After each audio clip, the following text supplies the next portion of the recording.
एक बड़ा हादसा हुआ है और लोगों की जान जाते जाते बची। मौत बनकर आए इस ट्रक ने इस घर में रहने वालों का इंतजाम तो कर ही दिया था समझो, लेकिन ऊपर वाले की कृपा ही कहिए कि ट्रक की टक्कर से बिल्डिंग क्षतिग्रस्त हुई मगर गिरी नहीं, वरना घर में रहने वाले लोगों का क्या हाल होता इसकी कल्पना भी नहीं की जा सकती थी। 7 मार्च की रात तकरीबन 11:30 पर इस ट्रक ने तेज रफ्तार में आकर इस घर को टक्कर मारी है। घर के मालिक का कहना है कि ड्राइवर शराब के नशे में धुत था, जिसकी जानकारी पुलिस को दी गई और पुलिस ने ड्राइवर को गिरफ्तार कर लिया। लेकिन इस पूरे मामले में हैरानी इस बात की है कि 2 दिन बीत जाने के बाद भी इस ट्रक में लदे अनाज की खैरियत पूछने वाला कोई नहीं आया। नहीं तो नहीं, सैकड़ों गेहूं की बोरी से लदा है ये ट्रक। ट्रक के सामने एक बैनर लगा है जिस पर लिखा है राज्य खाद्य निगम के अंतर्गत अनुबंधित।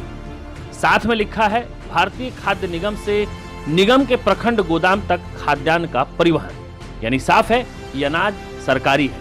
या तो सरकारी कर्मचारी लापरवाही बरत रहे हैं या फिर कोई लोचा है। लोचा क्या हो सकता है ये समझ से थोड़ा परे है।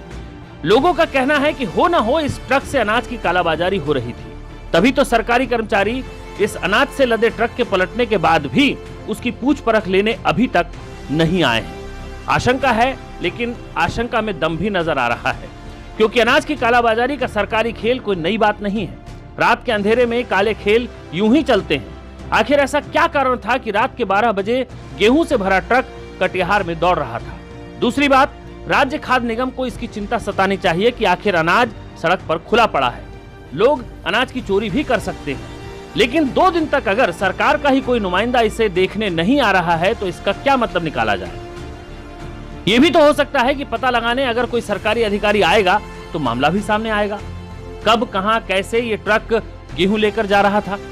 फिलहाल लोगों की शंका, आशंका बनी हुई है और तब तक बनी रहेगी जब तक कि इस घर के सामने से इस ट्रक को हटाया नहीं जाएगा।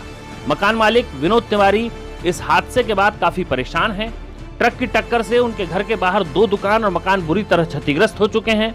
गेहूं की चोरी होने का डर अलग है, दूसरा खुद की दुकान भी इस एक्सीडेंट की वजह से खुली पड़ी है। ट्रक और दुकान की रखवाली के लिए पूरा परिवार रात भर बाहर बिता रहा है। रात में 11:50 में एक ओवरलोड ट्रक, ड्राइवर दारू पी करके धूत और बाजार के तरफ से तीव्र गति में आया और मेरे मकान में धक्का मार दिया, जिससे पूरा मकान क्षतिग्रस्त हो गया है। रात में हम लोग बाहर निकले, ड्राइवर को देखे, जो ड्राइवर है, ड्राइवर को पकड़े तो ड्राइवर पी के धूप था। पुलिस आई और ड्राइवर को,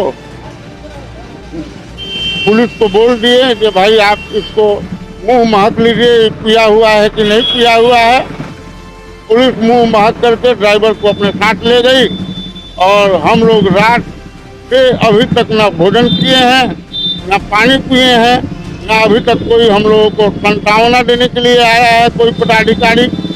हम लोग दहशत की जिंदगी में जी रहे हैं। कोई बच्चा घर में जाने से कतराता है कि कब घर गिर जाएगा। ट्रक और दुकान की रखवाली के लिए पूरा परिवार रात बाहर बिता रहा है। सवाल ये भी सता रहा है कि इस क्षतिग्रस्त हुए मकान और दुकान का क्या होगा? क्या सरकार इसका मुआवजा देगी?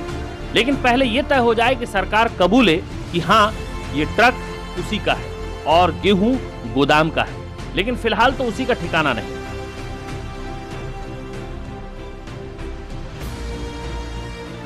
बंटी प्रसाद, टाइम्स न्यूज, कटिहार।